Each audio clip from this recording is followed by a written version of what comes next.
யூகேல வருஷத்துக்கு 2 தடவை அஃபீஷியலாக கிளாக் டைமை சேஞ்ச் பண்ணுவாங்க. மார்ச் மந்த்தில் ஸ்ப்ரிங் ஸ்டார்ட் ஆகும் போதும் அக்டோபர் மந்த்தில் வின்டர் ஸ்டார்ட் ஆகும் போதும் இந்த டைம் சேஞ்ச் இருக்கும். அதாவது March month last Sunday night 2 மணிக்கு 1 ஹவர் கிளாக்கை ஃபார்வர்ட் பண்ணி 3 மணி ஆகும்.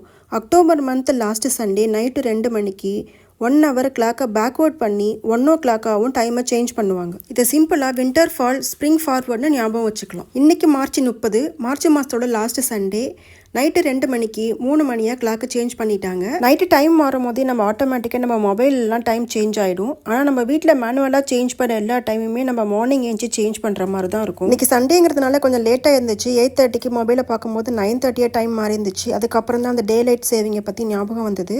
அப்புறமா யூஸ் பண்ணுற டைம் பீஸ் வால் கிளாக் எல்லாத்துலேயும் டைம் சேஞ்ச் பண்ணேன். அப்படியே ஊருக்கு அம்மாவுக்கு ஒரு காலை போட்டு இனிமேல் 5.5 மணி நேரம் வித்தியாசம் இல்லைம்மா, உனக்கு எனக்கு 4.5 மணி நேரம் தான் வித்தியாசம் அப்படிங்கிற விஷயத்தையும் சொல்லிட்டு. இதை பற்றி உங்களுக்கு வேறு ஏதாவது டவுட் இருந்தால் கமெண்ட்ல சொல்லுங்கள். நெக்ஸ்ட் வீடியோவில் மீட் பண்ணலாம். Tata bye by.